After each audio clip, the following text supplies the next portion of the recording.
Ahí ya estamos grabando, entonces buenos días, buenas tardes a todos, bienvenidos a nuestra conferencia número 1.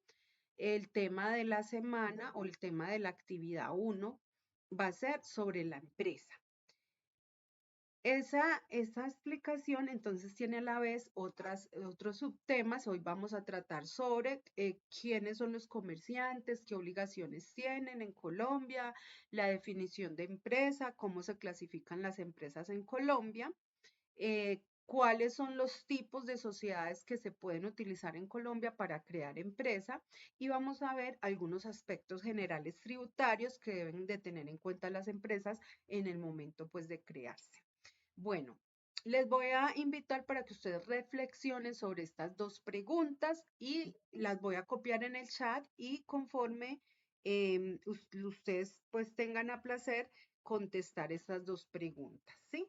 La primera pregunta es la siguiente. Acá en el chat se las voy a dejar. Ahorita que ustedes contesten, entonces yo voy a leer las respuestas. ¿Sabe usted cómo se clasifican y constituyen las empresas en Colombia? Y la segunda pregunta es, ¿qué aspectos tendría en cuenta al crear una sociedad comercial en Colombia?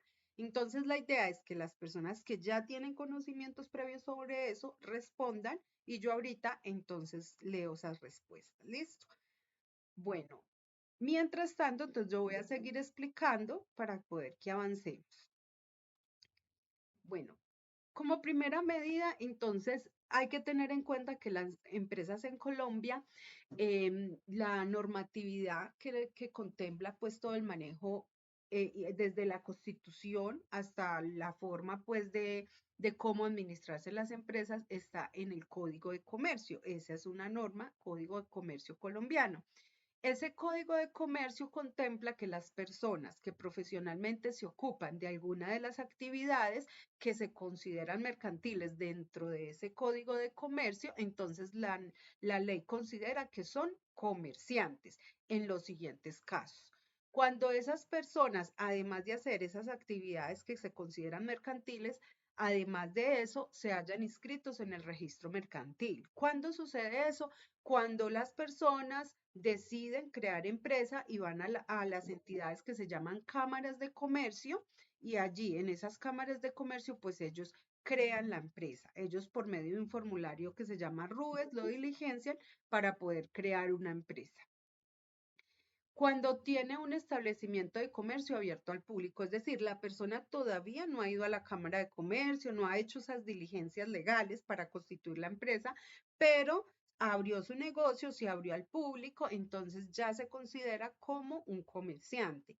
Además, también cuando se anuncia al público como comerciante por cualquier medio, entonces no ha ido a la Cámara de Comercio, tampoco ha abierto como tal físicamente un establecimiento, pero decidió emprender y empezó a hacer, digamos, pantuflas y empezó a hacerlas y empezó a promocionarlas en Facebook. ¿Cierto? Supongamos, ese es un medio público. Entonces, ahí también ya se considera que está ejerciendo el comercio. ¿Listo? ¿Cuáles son las obligaciones de esos comerciantes?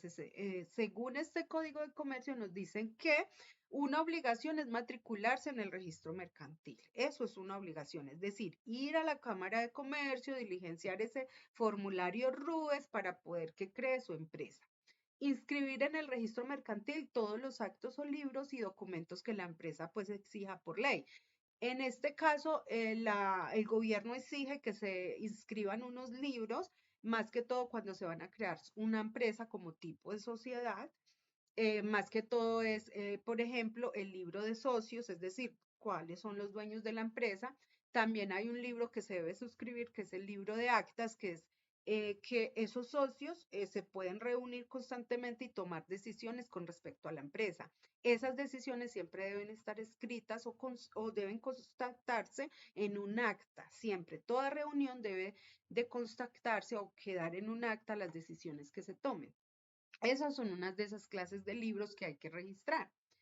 Bueno, llevar contabilidad regular de sus negocios. ¿Cómo? Conforme lo dice la ley. ¿Cómo lo dice la ley? Hoy no lo vamos a ver porque eso es tema para la otra conferencia, para la conferencia 2. Allí sí vamos a profundizar sobre cómo se debe llevar la contabilidad en Colombia, pues de acuerdo a los tipos de empresa o a la clasificación de empresa como el gobierno pues lo considera. Pero entonces no vamos a profundizar hoy en eso, pero lo que hoy les voy a explicar sí tiene que ver con eso que nosotros vamos a aprender la otra conferencia, por eso no se la pierdan, porque esta conferencia, digamos que es bases para, para los conocimientos próximos que vamos a tener. Bueno, conservar según la ley toda la correspondencia y demás documentos relacionados con la empresa, por ejemplo, los libros contables, todo hecho. Y abstenerse de ejecutar actos de competencia desleal. Bueno, los comerciantes entonces tienen que registrarse en ese registro mercantil. Ya les dije cómo se hace por medio de una cámara de comercio diligenciando el registro único empresarial y social que se llama RUES. Allí debe de diligenciar ese documento en donde pues allí va a constatar obviamente el nombre de la persona que está creando la empresa, el nombre que le va a colocar al negocio, la dirección, teléfono, correo y obviamente debe establecerse cuál es el acto mercantil que va a desarrollar la empresa.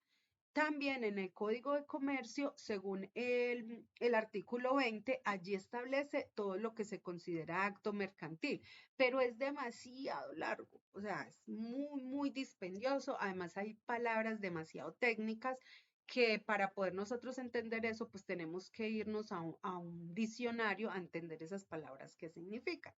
Entonces, hoy no vamos a profundizar en eso, pero sí en el artículo 23 de ese mismo Código de Comercio nos habla de los actos o las actividades que no se consideran mercantiles. Entonces, de eso sí vamos a hablar porque todo lo que no esté allí, todo lo que no esté enmarcado como en este artículo 23, lo demás sí se considera mercantil. Entonces, para mí, lo más importante es que nosotros nos aprendamos o aprendamos qué es no mercantil y el resto de cosas sí son mercantiles. Bueno, entonces, una de esas cosas es la adquisición de bienes con destino al consumo doméstico o a la venta de los mismos, ¿cierto? Por ejemplo, cuando nosotros compramos cosas para el consumo de nosotros mismos, ¿cierto? No es un acto mercantil y si nos sobra algo y lo vendemos, pues tampoco es un acto mercantil. La adquisición de bienes para producir obras artísticas y la enajenación de estas mismas. Cuando yo hablo adquirir es comprar, listo. Y cuando se habla de enajenar es vender. Entonces, aquí nos dice que los artistas que produzcan, elaboren compren obviamente sus insumos, todo para hacer sus obras de arte y lo vendan, pues que ellos no están ejerciendo el comercio, ¿cierto? La adquisición hechas por funcionarios públicos, precisamente la compra de determinadas cosas que ellos necesitan para poder prestar ese servicio público que están ejerciendo, ¿cierto? Sabemos que los funcionarios públicos pues son las personas que trabajan para las entidades gubernamentales. La enajenación, o acá podemos cambiar la palabra, la venta que hagan directamente los agricultores o ganaderos de los frutos de sus cosechas o ganados en su estado ya sea natural o que ellos mismos le hayan hecho alguna transformación, siempre y cuando que dicha transformación no constituya como tal en sí una empresa.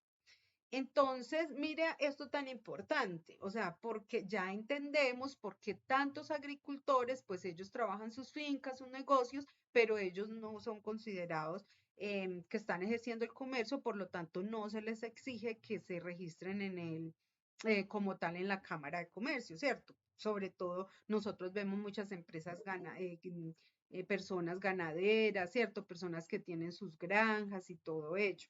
Además, que acá mismo nos dice que sí, que también ellos le pueden hacer una transformación a eso y venderlo y no es considerado acto mercantil siempre y cuando que eso no constituya como tal una empresa. Y ya ahorita vamos a ver qué es lo que se considera empresa para nosotros poder entender bien esto, porque ahí nos quedaría a nosotros la duda. Bueno, pero entonces, ¿cómo así que siempre y cuando no constituya como tal una empresa? Entonces, ¿cómo se sabe? Pues ahorita ya lo vamos a ver, ya vamos a ver bien la definición de empresa para poder entender. Bueno, la prestación de servicios inherentes a las profesiones liberales. ¿Cuáles son esas profesiones liberales? Pues obviamente que es personas que han estudiado, se han capacitado para poder tener unos conocimientos los cuales prestan un servicio. Ejemplo, los abogados, las psicólogas o psicólogos, los contadores, ¿cierto? Todas estas personas que han como tal estudiado profesionalmente algo y prestan el servicio por eso que estudiaron. Bueno, ahora sí vamos a ver la definición como tal de empresa. Según el Código de Comercio, en el artículo 25 nos dice que es toda actividad económica organizada. Mire que acá hay una clave, porque ahí ya nos está diciendo una actividad económica o un acto mercantil organizado. O sea, esa es una palabra clave, organizado para la producción, transformación, circulación, administración, custodia de bienes o la prestación de algún servicio, ¿sí? Pero además, en la definición nos dice que la empresa tiene como tal unos elementos. Por ejemplo, está el elemento capital, es decir, el dinero que se tiene que tener para poder empezar con esa empresa. El trabajo, que es como tal esa actividad económica que se tiene que desarrollar o ejercer para poder que esa empresa pues surja, y los recursos materiales que necesita la empresa, ¿cierto? Dentro de esos recursos materiales no solamente está, digamos, una infraestructura, sino que también de pronto una mano de obra, que eso también es un recurso como tal. Entonces, todos estos elementos constituyen empresa.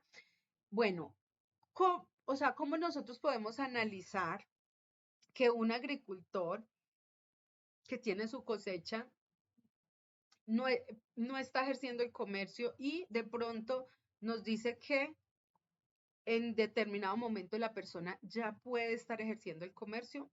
Entonces nosotros tenemos que analizar todo esto que nos están explicando. Entonces, si es, supongamos, un agricultor y ese agricultor tiene, digamos, 3 hectáreas de tierra y 3 hectáreas de tierra, digamos, la produce en café, unos cafés especiales y de pronto también tiene intercalado otras cosechas, por ejemplo, de maíz, de plátano, de frijol.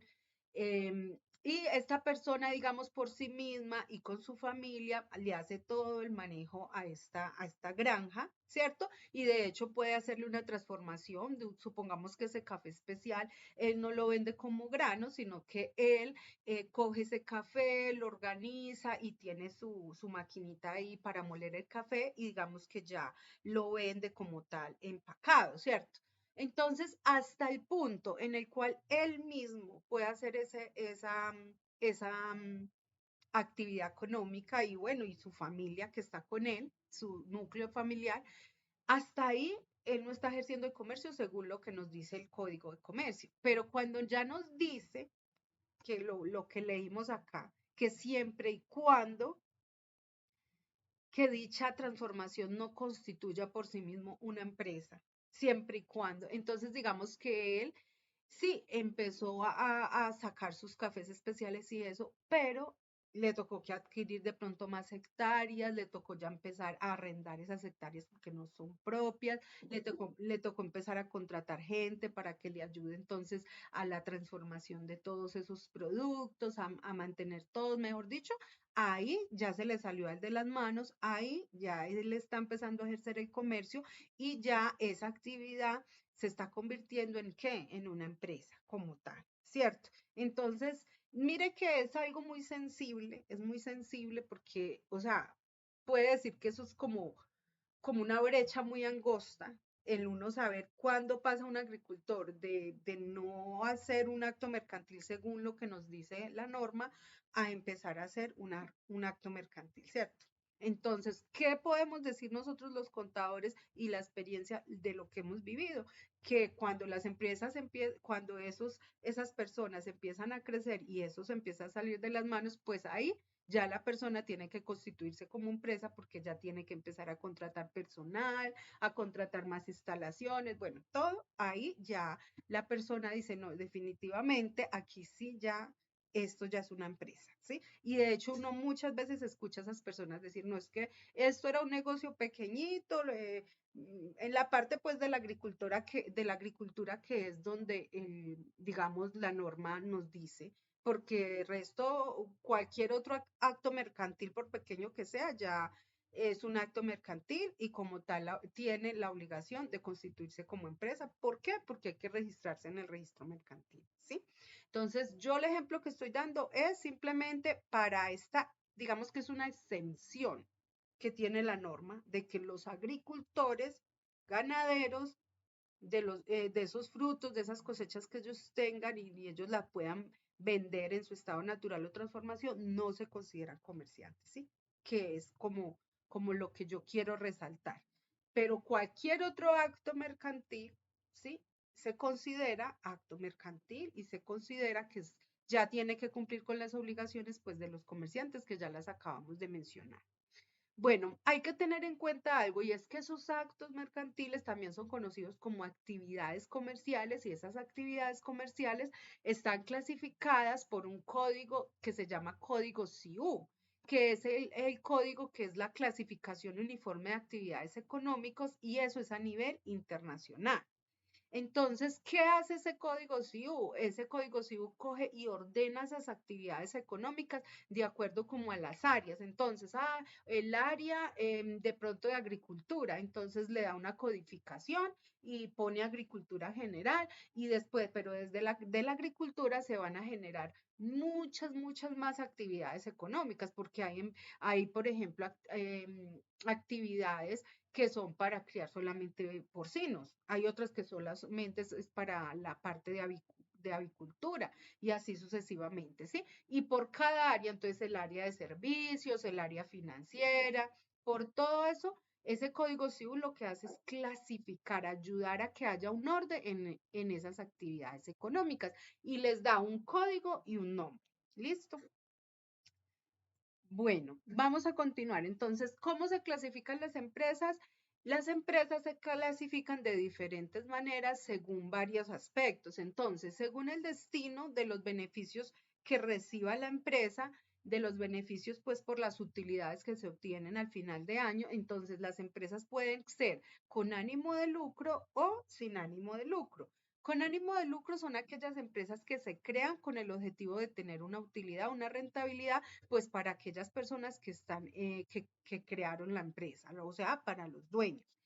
Y las sin ánimo de lucros se consideran así aquellas entidades que surgen con el ánimo de prestar un servicio a la comunidad y no de obtener una rentabilidad y utilidad para las personas que la crearon. Y ejemplo de estas empresas sin ánimo de lucro, que también son conocidas como ESAL, entidades sin ánimo de lucro, que hay también una normatividad tributaria especial para el manejo de ellas, son, por ejemplo, las fundaciones, las ONG, las cooperativas, los fondos de empleados,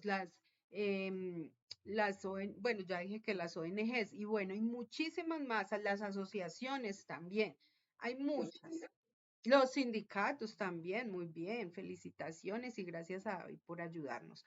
Exactamente, todas ellas, o sea, se crean con el objetivo de un bien común, porque es para un bien común, pero no es para el objetivo de decir que van a obtener una venta, unos ingresos, una rentabilidad y que esa rentabilidad se la van a repartir entre todos, no.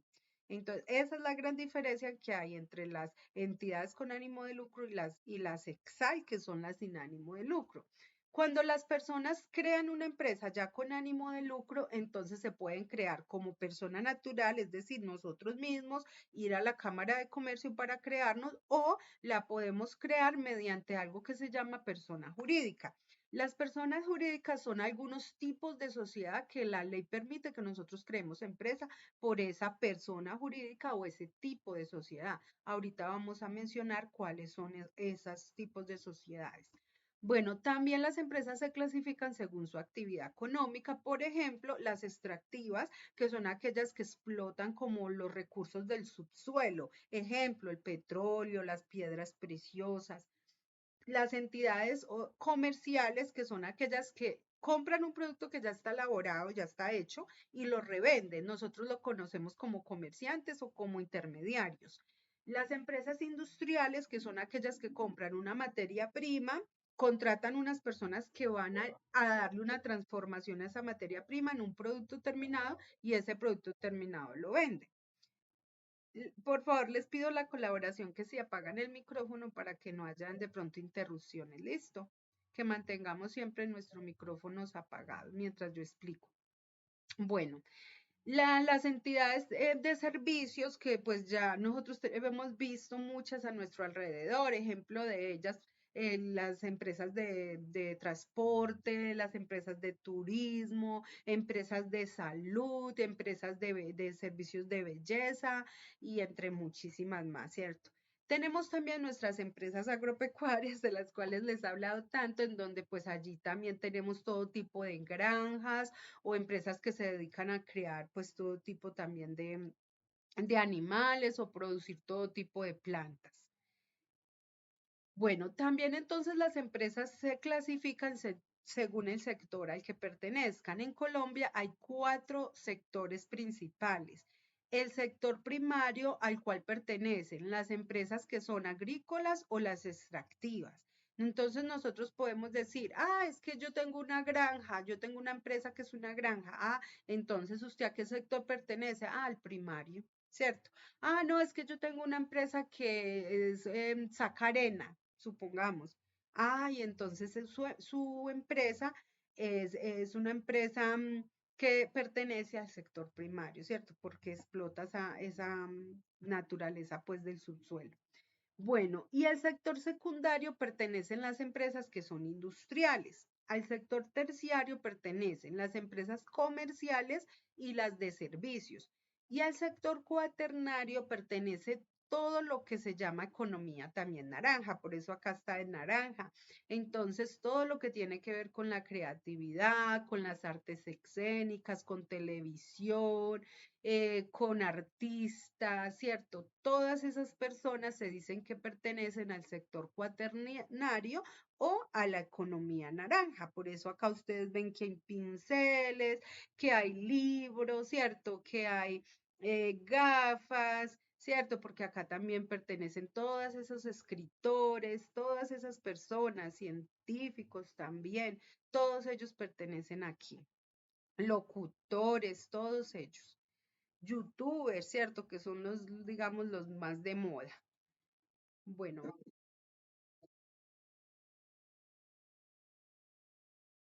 también, sí. Muy, sí, sí. Todos ellos entran acá, en el sector cuaternario o la economía naranja. Muy bien, así es. Felicitaciones, así es. Bueno, clasificación de las empresas según la procedencia de capital. Entonces, por ejemplo, tenemos que nosotros podemos crear una empresa con dinero privado de nosotros mismos o también las empresas se crean con dinero público. El dinero público es el dinero que proviene del gobierno, del Estado. O también se puede crear empresas de economía mixta, es decir, que tanto el gobierno aporten para crear esa empresa y también personas privadas. Bueno, resulta que también las empresas se clasifican según el tamaño, entonces las más conocidas como las microempresas, pequeñas empresas, medianas empresas y grandes empresas. Nosotros siempre escuchamos mucho eso en las noticias, ¿cierto? Nosotros siempre escuchamos, ay, sí, que las pymes, que las microempresas. Bueno, las pymes son conocidas como pequeñas y medianas empresas, o sea, estas dos de la mitad. Porque las micro, pues sí se conocen como microempresas, las micro y las grandes empresas, ¿sí? Resulta que hay una ley en Colombia, que es la ley 590 del 2000, que clasifica a estas empresas de acuerdo pues a eso, ¿cierto? A micro, pequeña, mediana o grande. Pero resulta que en el año 2019, según el decreto 957, salió una ley en donde dice, de acuerdo que a estos sectores económicos hay que tener en cuenta unos parámetros para que ellos se puedan clasificar como micro, pequeña, mediano o grande. Entonces, de acuerdo a qué sector, al sector manufacturero, que ya sabemos que el manufacturero es el mismo industrial, o sea, el secundario, según lo que acabamos de estudiar ahorita, ¿cierto? El sector secundario. Ay, me devuelvo. Bueno, el sector de servicios y el sector comercio ya vimos que es el sector terciario, ¿cierto? Entonces, mire esos dos sectores de la economía que son tan importantes y salió esta ley y dijo, bueno, para que esas empresas que se creen y pertenezcan a estos sectores puedan clasificarse y saber si son micro, pequeña, mediana o grande, tienen que entender estos parámetros, o sea, clasificarse de acuerdo a estos parámetros. Y las demás empresas se pueden clasificar conforme a la ley 590 lo dice. ¿Qué dice la ley 590? Ah, que las microempresas son personas que tengan empleados de 1 a 10, que las pequeñas que tienen de 11 a 50 empleados, que las medianas de 51 a 200 y que las grandes empresas más de 201 empleados, ¿sí? Entonces, con base a ese parámetro, las empresas empiezan a medir si son micro, pequeñas o medianas o grandes, y de acuerdo pues a la ley 590, aunque allí también dan un tope de unos activos, pero digamos que lo que más prevaleció, lo más importante, porque los activos casi no se cumplen, pero lo que son los empleados sí. Entonces eso es lo que más uno como que está pendiente para poder clasificar la empresa, ¿sí? Pero ya con este decreto 957, entonces no se puede guiar uno por esa ley 590, sino que, o sea, sí se guía, pero para saber si es micro, pequeña, mediana, grande, pero ya no se puede decir, no, es porque si esta empresa tiene tantos empleados es micro. No, ya no se hace con base a eso, sino con base a este decreto 597. Entonces, supongamos, yo creé una empresa y esa empresa elabora pantuflas, ¿cierto? Lo que les acabé de decir. Entonces, para yo saber si esa empresa es micro, entonces yo tengo que venir y tengo que leer esto. Para leer esto, es muy importante entender qué es la VT. La VT es la unidad de valor tributario, es el precio como del valor de los tributos en Colombia. A ver, para no enredarme, por ejemplo, ustedes saben que el dólar en Colombia todos los días tiene un precio, ¿cierto? Entonces el dólar está en 4.200, el dólar está en 4.300, ¿sí? Entonces ese es una moneda de Estados Unidos, la cual nosotros todos los días nos arroja el valor de acuerdo a los pesos. Pues resulta que esa OVT es el valor o es la moneda de los tributos en Colombia, de la DIAN, y ellos tasan o le colocan el valor a esa moneda o a esa conocida VT siempre a diciembre de cada año. Entonces, en diciembre del 2021 ellos dijeron la VT que va a regir, el valor de la VT que va a regir para todo el año 2022 es 38.006 pesos, es decir, una VT vale 38.006 pesos, ¿sí? Entonces, ¿cómo nosotros los contadores o los empresarios calculamos los impuestos? A nosotros el gobierno siempre los impuestos nos los va a dar en VTs, pero para poder saber cuánto es el valor en pesos nos toca multiplicar el valor de las VTs que nos dé a pagar de impuesto por el valor de la OVT para poder saber bien cuánto es el valor en peso. Entonces, por eso yo les doy el ejemplo con el dólar, porque digamos es lo más conocido que nosotros tenemos y es muy parecido, porque en este caso, pues esta OVT no es del dólar, pero sí es el valor del tributo en Colombia, el precio como tal que vale una OVT en Colombia, ¿sí? Entonces, ¿qué nos dicen acá? Nos dicen, por ejemplo, para las empresas del sector manufacturero, para las micro, los ingresos por actividades ordinarias anuales inferiores o iguales a 23.563 VT. Entonces, ay, ¿cómo así? Sí, ahí lo que está diciendo es que para usted considerarse, si usted pertenece al sector manufacturero, para usted considerarse como una micro, sus ingresos por actividades ordinarias anuales, o sea, todos los ingresos del total del año tienen que ser inferiores o iguales a 23.563 VT. Ah, ya. Ah, entonces, ¿cómo voy a saber eso en pesos? Pues sumo los 23.520 VT por 38.006. Entonces, vamos a hacerlo acá en Excel em, para que nos quede de pronto más fácil. Yo les hago solamente este ejemplo porque la verdad pues es que no nos da el tiempo para no ponernos como, pero ya por lo menos con este ejemplo que les doy ustedes ya pueden guiarse y en el caso tal de que algún día ustedes estén en una empresa y ustedes tienen que a establecer si esa empresa es micro, pequeña o grande, ustedes se acuerden de que para poder que ustedes hagan eso, ustedes tienen que venir a tener en cuenta esta normatividad que nos dice acá la ley, ¿cierto? Entonces, 23.563. Entonces, simplemente el valor de la VT lo multiplico por la cantidad de VTs y nos dice, vamos a colocarle acá en pesos para poder que nos dé. Mire toda la plata. ¿Sí o que es mucha? Por eso es que no lo saco en pesos. 895.535.378 pesos, ¿sí? Entonces, de esa manera, nosotros ya podemos hacer como la conversión para cada una de estas empresas y así sucesivamente. Ya sabemos que esto aplica solo para el sector secundario y el terciario. Bueno, vamos entonces a continuar con nuestra explicación. Entonces, las empresas también se pueden clasificar de acuerdo al ámbito de actuación. Entonces, hay empresas que son locales, que son las que se mueven en el mismo municipio o ciudad. Las regionales, que son las que operan dentro de un departamento. Y las nacionales, pues que son las que operan en todo Colombia. Y también existen las empresas multinacionales que ya ellos sus operaciones no solamente son en Colombia, sino en otros países. Bueno, según la forma legal, entonces yo ahorita les dije que las empresas se pueden constituir cuando es una empresa privada por persona natural o jurídica. En persona natural simplemente es usted ir a la Cámara de Comercio, diligenciar el RUES. Siempre cuando uno va a crear empresa, siempre hay que poner algo que se llama razón social. La razón social, cuando uno es persona natural y va a crear esa empresa, es el mismo nombre de la persona. Ejemplo, yo voy a crear mi empresa de pantuflas, entonces mi razón social es mi nombre. Entonces, Angélica María Medina Correa, esa es la razón social de mi empresa.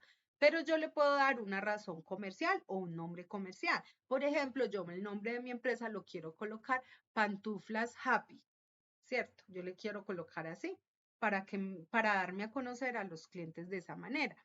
Bueno, las empresas jurídicas, sí, ya la constitución no es tan fácil. Esa no es solamente ir a la Cámara de Comercio, sino que ellos sí tienen que realizar algún documento que se llama acta de constitución o documento privado, en donde ellos ahí van a establecer con base ellos tienen que escoger el tipo de sociedad que van a escoger para crearse, ¿sí? Ya les voy a explicar cuáles son esos tipos de sociedad. Entonces, una vez ellos cogen ese tipo de sociedad, ellos crean o redactan ese acta de constitución en donde van a colocar el nombre o la razón social de la empresa, la razón comercial, la dirección, obviamente, correo, teléfonos, nombres de las personas que están creando la empresa, todo el reglamento que va a regir la empresa, desde sus derechos hasta sus obligaciones, el tiempo de duración de la empresa. Ah, no, que es una empresa a término indefinido, no, que esperamos que la empresa dure 50 años, 100 años, eso se puede hacer. Listo. Ese documento privado, algunas empresas lo tienen que llevar a una notaría para que el notario, al ponerle un sello y la firma, eleve esa acta a un documento público, ¿sí? a una escritura pública.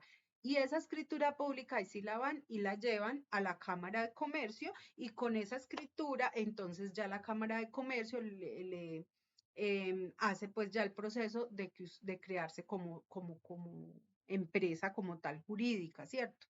Entonces, ese es como el proceso y la diferencia que hay entre la persona, entre crear una empresa como persona natural y persona jurídica. Además, que también hay que tener en cuenta que la persona natural, pues siempre el gobierno le da un NIT a las empresas. Entonces, el NID de las empresas que son creadas por personas naturales es el mismo número de cédula de la persona, pero el NID, que es el número de identificación tributaria para las personas jurídicas, es la DIAN, la Dirección de Impuestos y Aduanas Nacionales, es decir, la entidad que administra todos los impuestos a nivel nacional en Colombia, es la que le da el número de ese NID a esa sociedad.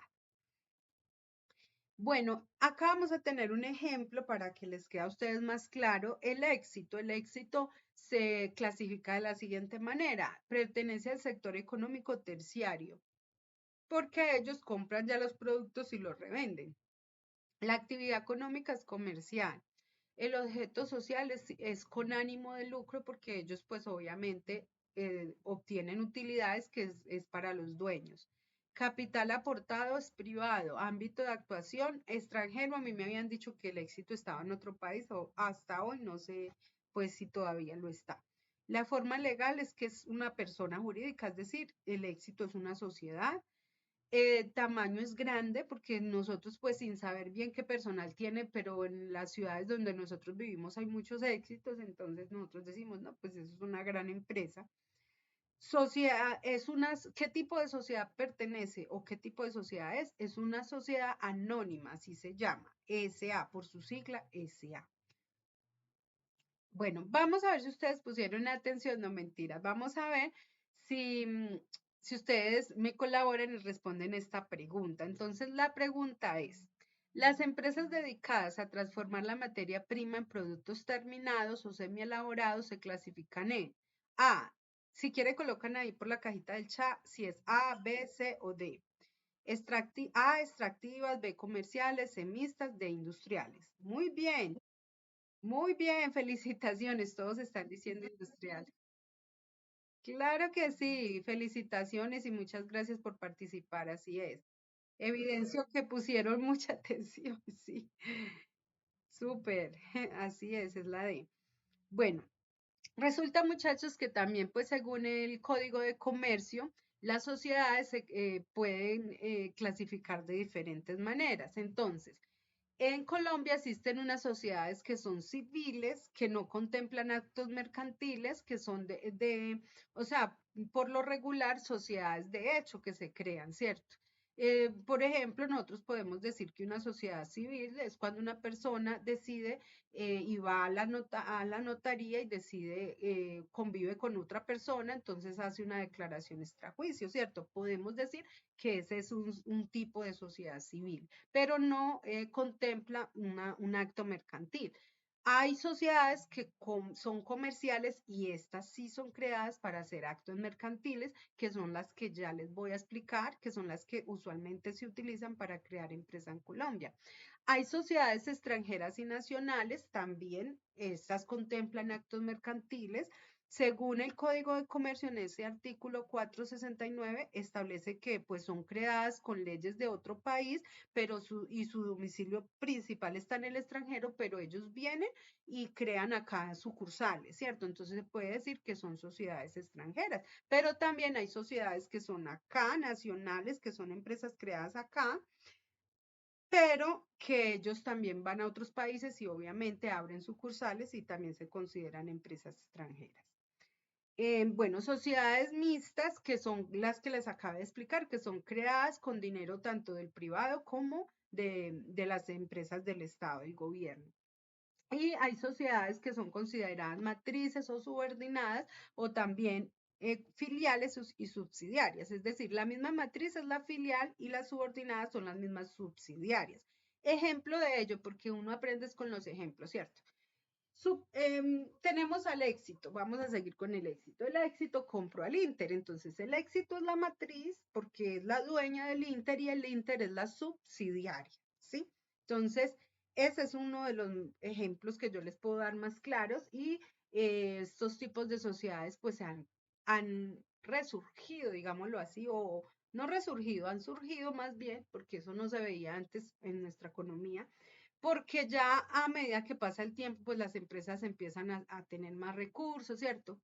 Sobre todo las empresas grandes, ellos están mirando otras oportunidades de negocio y pues empiezan a comprar otras empresas y así entonces es que han surgido estas empresas que se denominan matrices y las otras empresas que se denominan subsidiarias, ¿sí?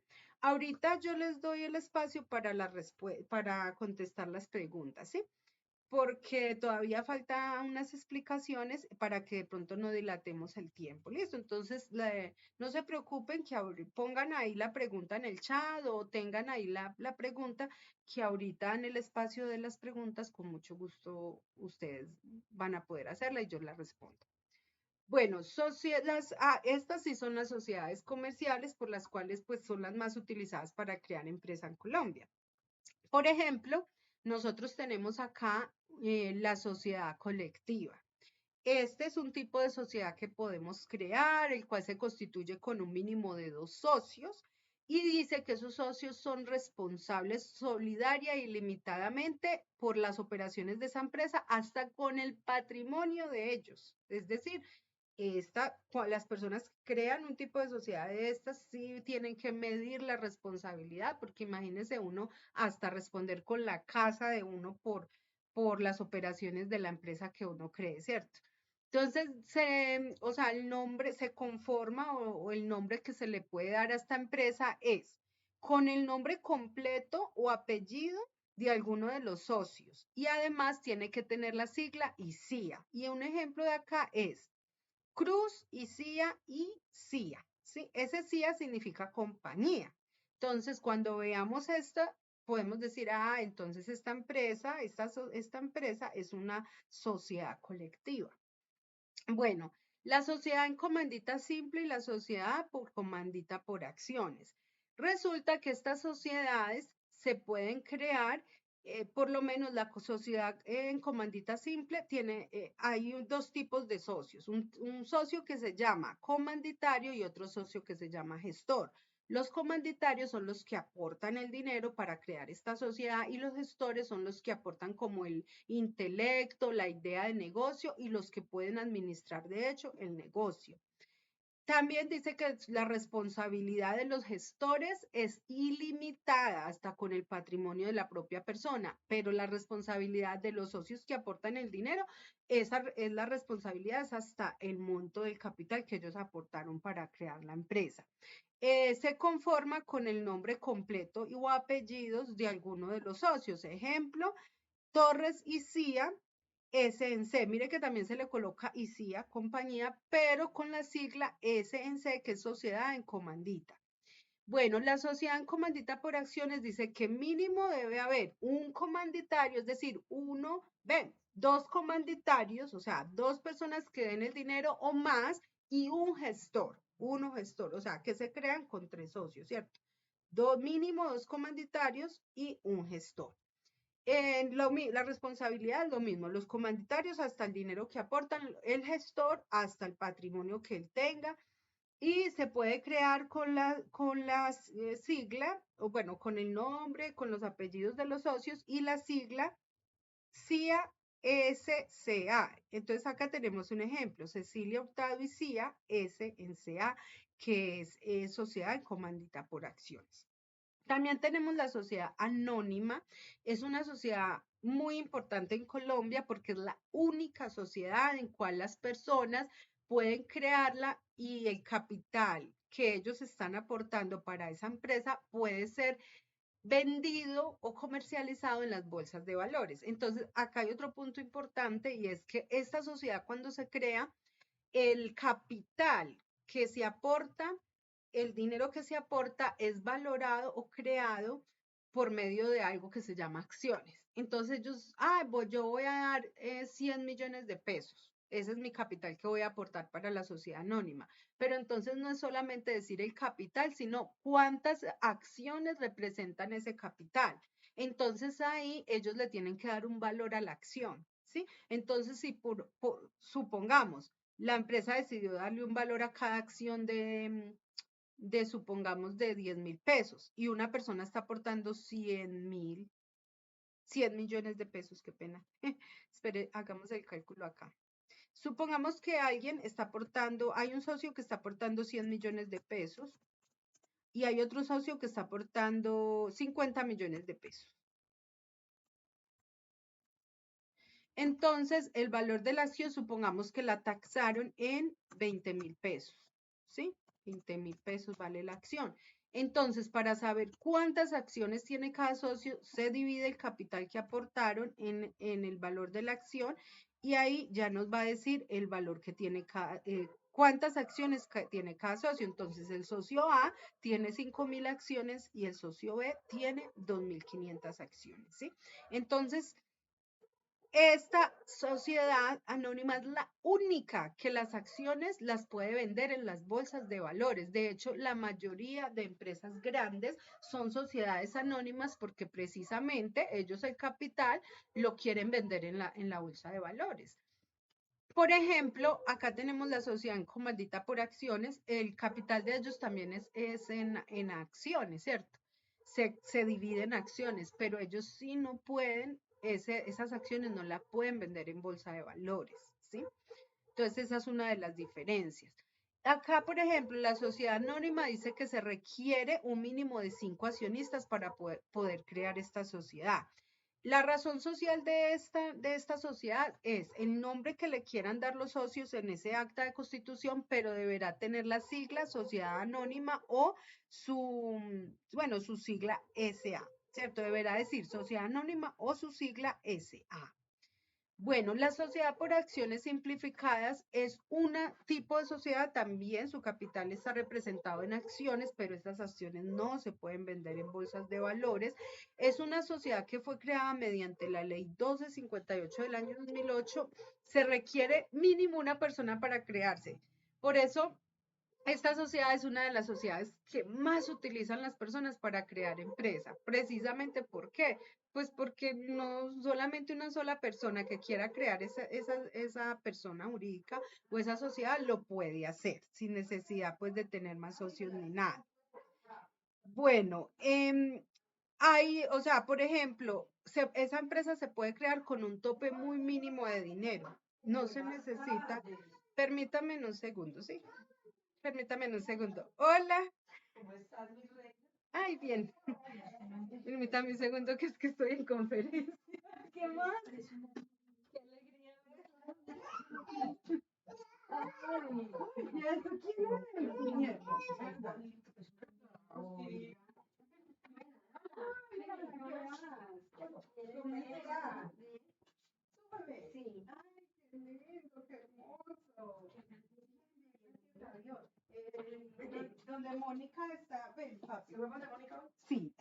Yo estuve donde Mónica el sábado. Venga. Yo estuve donde Mónica el sábado. Tinita no está. ¿Está trabajando acá en la casa? Sí, es que soy profesora. Ah, bueno. Estoy con, pero qué pesa no puedo. No, tranquila, no se preocupe. Estoy en una conferencia con él. Bueno, qué rico. ¿Cómo te digas dónde va a quedar? Ay, no voy a ir a arrimar donde Mónica para arrimar y tomar camisa. Se me hizo las greñas ella. Ay, pronto arriba. Ya voy el jueves, ¿no? Cafecito. ¿Cuándo va? Yo ya mañana va mi papá a la casa donde nacen ya. Y no tiene que arrimar al centro, ¿no? Voy para el centro ahorita, pues, a comprar unas cosas para allá, me llaman, listo. Ah.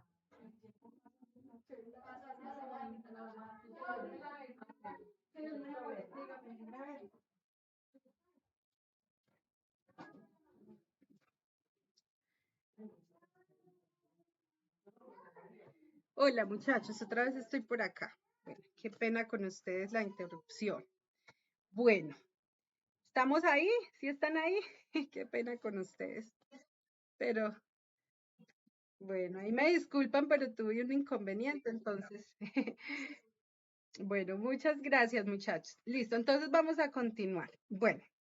Entonces, les decía yo a ustedes que esta sociedad y precisamente la primera taller que ustedes deben hacer es sobre esta sociedad. Lo que yo les estoy explicando es algo por encimita. Ustedes van a tener que investigar más a fondo cuáles son los pasos y lo que hay que hacer para poder crear este tipo de sociedad acá en Colombia. Por ejemplo, todas las sociedades se deben crear por medio de ese acta que yo les dije, ese acta de constitución, pues ustedes deberán ir a investigar ese acta de constitución que tiene qué elementos tiene para poder explicar pues el taller de esta semana. Entonces, yo no les voy a profundizar porque precisamente esa es la tarea que ustedes tienen y se basa pues en eso, en la investigación que ustedes van a hacer sobre esta sociedad SAS, que lo que les puedo decir es que es la que más se utiliza para crear empresa acá en Colombia precisamente porque sus facilidades, porque no se necesita mucho dinero, porque con una sola persona la puede crear, porque no necesita ir a la notaría para crearse. Esta es la única sociedad que simplemente con ir a la Cámara de Comercio y llevar ese acta de constitución se puede crear. Entonces, por todos esos grandes beneficios es que esta sociedad pues es muy importante y es interesante que ustedes investiguen para poder que en algún momento de la vida ustedes puedan darle a alguien esta asesoría o si ustedes en algún momento de la vida van a crear una empresa como estas. Bueno, hay otro tipo de sociedad que es la limitada. Dice que se crea con mínimo 2 socios y un máximo de 25. La responsabilidad de los socios frente a esta empresa es limitada conforme al capital que ellos den para crear la empresa. Y el nombre o la denominación que se le debe dar a esa empresa, pues la razón social es el nombre que se le quiera dar, pero siempre la sigla deberá ser limitada o LTDA, que esa es pues como la sigla de limitada. Bueno, vamos a continuar acá. Pregunta, vamos a ver por acá por la cajita del chat. Dice, esta sociedad denominada también como controlada es la que tiene su poder de decisión sometida a la voluntad de las sociedades conocidas como matrices o controlantes. Entonces, ¿cuál es esa empresa? A, subsidiaria, bueno, subsidiaria no, pero dice subordinada, B, anónima, C, civil, D, de hecho. ¿Cuáles creen ustedes? Ahorita hablamos sobre la matriz, ¿se acuerdan? Súper, así es, Amira. Muchas gracias. Y todos, porque acá David, Julián, Tatiana, todos súper participantes hoy. Karen, muchas gracias, así es. Bueno, ahora vamos entonces a ver un tema que voy a tratar de explicarlo como que no sea tan difícil, pero este tema, lastimosamente el curso no nos da para profundizar más sobre él. Es un tema muy importante que es sobre aspectos tributarios. Resulta que acá en Colombia los tributos se manejan de acuerdo a la división política de nuestro país. ¿Cuál es la división política de nuestro país? Pues que nosotros tenemos un mapa, ¿cierto? A nivel nacional, pero ese mapa está dividido por departamentos y por municipios. Y a eso es lo que se llama división política. A la vez, nosotros vemos que en los departamentos, pues hay gobernantes, hay gobernaciones, hay diputados, que a nivel de los municipios hay también concejales y hay también alcaldes o alcaldías, ¿cierto? Así como a nivel nacional, pues nosotros tenemos el presidente, tenemos también el Senado, la Cámara, los cuales son los que hacen las leyes y obviamente pues el presidente que es el que administra, ¿cierto? Entonces, así en Colombia también, por ejemplo, a nivel nacional es la DIAN la que administra los impuestos nacionales, hay varios impuestos nacionales. A nivel departamental son las gobernaciones por medio de las secretarías de Hacienda que administran también esos tributos departamentales y es la asamblea, es decir, los diputados son los que tienen que gobernar y tienen que hacer leyes. Ellos son los que crean los tributos que se van a cobrar a nivel departamental también y los que los reglamentan. Y a nivel municipal, entonces es el mismo consejo de los municipios, también los que legislan, también con base a los tributos municipales. Y a nivel, pues, de quién administra los tributos municipales, pues es la Secretaría de Hacienda del municipio, de la alcaldía, ¿sí? Obviamente en nombre del alcalde, ¿cierto? Igualmente, también el que administra los tributos departamentales, pues obviamente es la Secretaría de Hacienda del departamento, pero en nombre también del gobernador, ¿cierto? Entonces, así las cosas, entonces tenemos impuestos nacionales, departamentales y municipales. Dentro de los impuestos nacionales que más se conocen, por ejemplo, son el IVA, el gravamen a los movimientos financieros, el impuesto de renta, ¿cierto?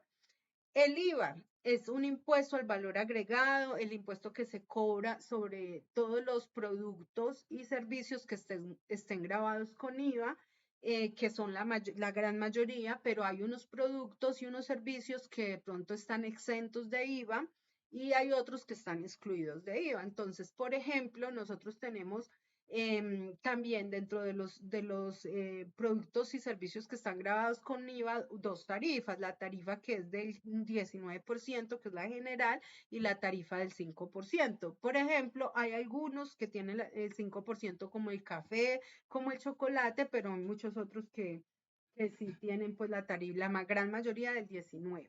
Dentro de, por ejemplo, los servicios que están excluidos del IVA, por ejemplo, nosotros vemos el servicio de la educación, pero siempre y cuando se cumplan algunos requisitos que la ley dice, ¿sí? Y de pronto también hay otros productos que están exentos de IVA, es decir, no han tenido IVA, por ejemplo, los huevos, ¿cierto? Algunas carnes están excluidas, están exentas también de IVA. ¿Cómo sabemos nosotros eso? Nosotros en Internet podemos ir y mirar. Productos excluidos del IVA, productos y servicios excluidos del IVA, productos y servicios exentos de IVA. Y ahí nos sale todo, todo. Yo no, o sea, casi imposible nosotros decir que yo les voy a dar pues toda esa información, simplemente yo les estoy dando la herramienta para que ustedes eh, entiendan esto y lo puedan buscar en algún momento de sus vidas, ¿sí? Entonces, por ejemplo, servicios y productos eh, excluidos del IVA, pongamos. Excluidos del IVA. Entonces le vamos a dar enter. Entonces, bueno, a ustedes también es mejor que miren pues páginas fiables. Por ejemplo, gerencia.com es una página fiable.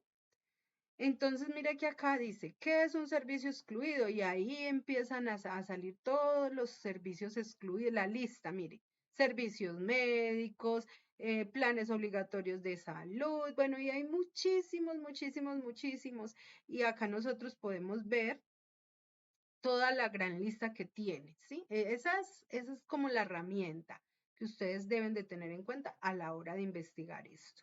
¿Por qué es importante esto para ustedes, para nosotros?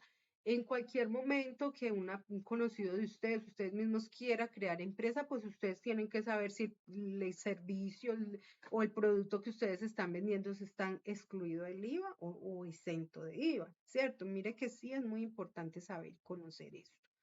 Bueno, este IVA, según el gobierno, ellos cuando uno va a crear empresa, pues obviamente uno tiene que pedir una cita a la DIAN para poder sacar el RUT y allá ellos mismos le dicen a ¿usted es responsable del IVA o no es responsable del IVA? O sea, ellos mismos, conforme a la actividad económica que uno va a realizar, ellos mismos lo clasifican a uno.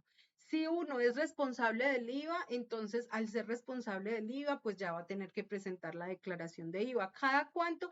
Pues eso es de acuerdo también a los ingresos que tenga la persona, ¿cierto? Claro que inicialmente todas las empresas tienen que presentar la declaración de IVA bimestralmente, ¿sí? Inicialmente, porque todavía no se sabe cuántos son los ingresos que van a obtener. Entonces, cada 2 meses tiene que presentar esa declaración de IVA y pagarla. ¿Cuál es la responsabilidad de una persona que es responsable del IVA, ¿cierto? Que sí tiene esa responsabilidad según la DIAN se la dé. Pues precisamente que cada que vendan tiene que generar el IVA de acuerdo a la tarifa, si es un producto del 5 o un producto del 19, vender ese producto con ese porcentaje adicional del IVA, cobrárselo a ese consumidor final. Esa plata no es de la empresa, la tiene que guardar. ¿Por qué? Porque tiene que presentar su declaración a los 2 meses y pagarle a la DIAN todo ese recaudo del IVA que recaudó durante esos 2 meses. ¿Sí? Entonces, hay unas empresas que tienen que declarar ese IVA cada 2 meses, otras cada 4 meses y otras empresas incluso cada año solamente, ¿sí? Bueno, los aportes parafiscales es otro tipo de tributo a nivel nacional. Bueno, esto sí no lo maneja como tal la DIAN, pero sí, por ejemplo, dentro de estos parafiscales, ¿cuáles parafiscales están? Por ejemplo, el SENA, el ICBF y Confamiliar, ¿sí?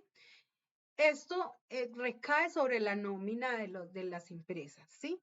pero el gobierno dio una exención a algunas empresas, les dijo. A las empresas que son personas naturales, dijo, si usted tiene dos o más empleados, si usted les paga toda la seguridad social, cuando yo hablo de seguridad social es que les salud, pensión, ARL y todas las prestaciones sociales que son pagarles cesantías, vacaciones, prima, intereses a las cesantías a los empleados. Entonces, si usted cumple con eso, usted tiene el derecho o la excepción de que nosotros, o sea, el gobierno no le va a cobrar a usted empresa el 2% del SENA y el 3% de ICBF. No más pague el 4% de Confamiliar. ¿Sí? Entonces, y tampoco tiene que pagar el 8,5% de salud.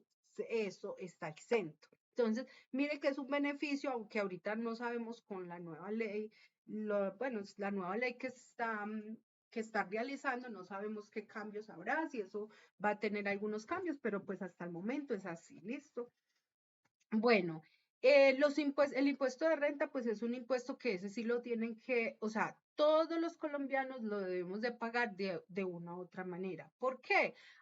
Porque es que ustedes van a ver que nosotros también acá podemos investigar siempre, esto también es muy importante, cada año los topes para declarar. Entonces, topes para declarar renta año 2022. Entonces, esto también hay que estar pendiente siempre en la parte, pues, contable. Entonces, vamos a mirar que hay unos topes para que los colombianos sepan si tienen que declarar impuesto de renta o no.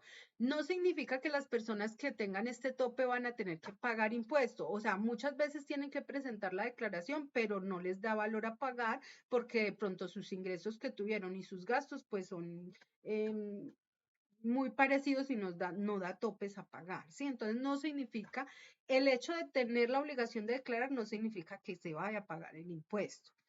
¿Los topes cuáles son? Dice que las personas que tuvieron un patrimonio a 31 de diciembre de 2021 superior a 163.386.000 o que tuvieron ingresos brutos iguales o superiores a 50.831.000 o que los consumos con tarjeta de crédito fueron superiores a 50.831.000, las compras y consumos, las consignaciones fueron superiores o iguales a 50.831.000. Entonces, mire lo que hay que tener presente cada año para saber si una persona tiene que declarar renta o no.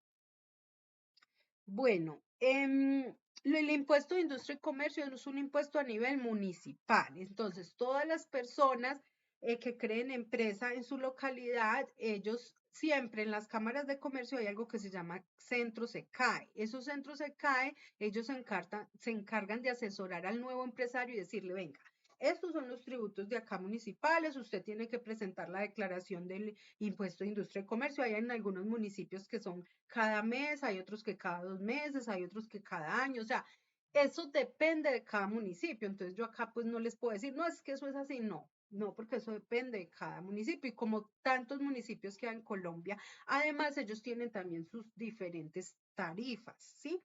Entonces se paga, muchas veces los clasifican de acuerdo como a las actividades económicas que ejerzan. Por ejemplo, muchos municipios dicen, vamos a ponerle a tributar tanto por ciento por las actividades de servicio. Por las actividades supongamos, de comercio, le vamos a decir que pague el tanto por ciento, ¿sí? O sea, eso ya depende de ellos.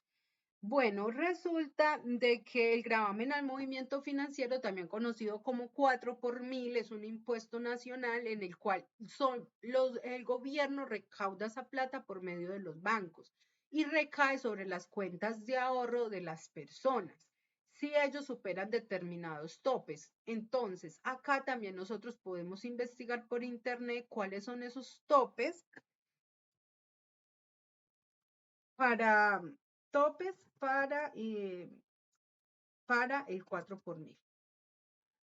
O el GMF también se llama. 4 por mil. Vamos a ver cómo nos sale. Sí, ¿cuáles son los topes del 4 por mil? Entonces, acá salen varias páginas. Vamos a mirar una que es que a mí me encanta gerencia. Así, acá me salió. Bueno, entonces, por ejemplo, mire que acá también nos dice, bueno, Algunas personas están exentas del gravamen al movimiento, sí, es de ese 4 por mil, sí. Entonces, ¿quiénes son? Entonces hay que venir y analizar. Entonces, acá nos dice que para el año 2021 están exentos de ese 4 por mil los retiros que mensualmente no sean de 12.708.000, ¿sí? ¿Cómo se advierte? No existe pues un monto por cada retiro, sino que se determina un acumulado mensual. Entonces, hay que tener en cuenta que si una persona tiene, por ejemplo, una cuenta de ahorro y mensualmente está realizando unas salidas de dinero pues que sobrepasen o iguales a este monto o más, entonces mire que ya recae sobre esa persona, sobre esa cuenta de ahorro, ese 4 por mil. ¿Cómo se calcula o cómo lo saca la empresa, el banco? Cada retiro que usted haga como persona, él automáticamente le va a calcular el 4 por mil. ¿Cómo lo calcula? Simplemente supongamos que usted vaya a sacar 10 millones, entonces esos 10 millones lo multiplica por 4 y lo divide en mil y el valor que le dé, ese es el impuesto que el banco le va a sacar a usted de su cuenta de ahorro. Ese valor el banco lo guarda, lo tiene que guardar y cada mes el banco tiene que presentar la declaración de 4 por mil a la DIAN y tiene que pagarle ese dinero que inicialmente le descontó pues a cada usuario, ¿sí? Siempre todas las personas tenemos la primer cuenta exonerada de ese 4 por mil hasta este monto, hasta los 12.708.000. Pero si usted quiere crear otra cuenta, esa otra cuenta sí no tiene exención del mil, es decir, de ese 4 por mil, es decir, por así tengan 1.000.000 de pesos, no más. Por el hecho de que es la segunda cuenta de ahorros, sobre esa cuenta ya recae ese impuesto del 4 por mil. Entonces, por eso, pues nomás uno tiene una, ¿cierto? ¿Qué necesidad de pagar impuestos? Bueno, resulta de que también existe algo que se llama retención en la fuente, pero esto no es como tal un impuesto, sino que es un mecanismo de recaudo anticipado. En este caso, la retefuente es un mecanismo anticipado de recaudo del impuesto de renta. Por eso yo les decía a ustedes, de alguna u otra manera, la mayoría de colombianos pagamos impuestos por renta, porque si no completamos el tope para poder declarar el impuesto de renta, de pronto en alguna transacción que hagamos con una empresa, nos hacen retención en la fuente. Entonces, si nos hacen retención en la fuente, pues prácticamente ese es el impuesto que nosotros estamos pagando de renta. ¿Por qué? Porque la retención en la fuente es ese mecanismo de recaudo anticipado del impuesto de renta. ¿Cómo funciona eso? La persona que es el que está comprando, el gobierno le da la obligación de que es un agente retenedor en la fuente. Entonces, si esa persona, esa empresa, le está comprando a otra persona que no declara renta, ¿sí? Le está comprando algo, le está pagando un servicio, alguna cosa, entonces el gobierno le dice a esta persona que está comprando, usted no le puede pagar todo lo que esa persona dice o sea, todo lo que le está cobrando. Usted tiene que, nos da una tabla, saca una tabla que también cada año en diciembre sale esa tabla de retención en la fuente y dice, de acuerdo a estas actividades económicas, usted tiene que hacer estos porcentajes de retenciones en la fuente a esas personas, es decir, le tiene que retener, como su nombre lo dice, tiene que quitarle parte de esa plata que le va a pagar a esa persona. Entonces, por eso acá podemos colocar tabla de retención en la fuente, tensión en la fuente 2022. Y entonces vamos a analizar cuáles son esas actividades. Entonces, por ejemplo, dice, vea, por compras generales, si yo estoy comprando algo general, cualquier cosa, a una persona que es declarante, el gobierno me dice, si el monto que el monto que usted le va a pagar o la negociación que estén haciendo es de 1.026.000 para arriba, usted va a tener que hacerle una retención del 2,50%. ¿Sí? O imagine que acá también dice compras generales no declarantes. Imagine, dice, si esa persona no declarante, es decir, no está obligado a presentar declaración de la renta porque no presenta los topes o por X o Y motivo y el tope es el mismo, hizo una negociación con él, una compra de 1.026.000 a más, la retención, mire que ya es un poquito más, 3,50%. ¿sí? Y así sucesivamente, entonces, las personas que son agentes retenedoras, ¿cómo sabe una empresa si es agente retenedora o no? Porque la misma DIAN le da esa responsabilidad. Yo les puedo decir que todas las personas que se creen por medio de una sociedad de las que les acabo de explicar ahorita, todas y hasta las empresas privadas como las que son también Exal, las que son sin ánimo de lucro, todas son agentes retenedoras, todas. Las personas naturales es así, no todas son retenedoras, son de acuerdo a si ellos ya, por ejemplo, la cantidad de ingresos, de activos que tienen ya superan determinados topes, que ya la DIAN les dice, pues les da esa responsabilidad. Pero entonces, por eso, pues todos los naturales, algunos sí son agentes retenedores y responsables del IVA y hay otros que no. Bueno, y así sucesivamente, miren, pues que la tabla está muy larga, ya pues como les dije, esto es como un abrebocas. ¿Listo, muchachos? Entonces, pues eso era todo lo que yo tenía para contarles a ustedes del tema de la semana. Voy a parar la grabación y continuamos pues con nuestra conferencia, con las respuestas a las preguntas que ustedes hagan y explicándoles el resto de cosas. Vamos entonces a parar acá nuestra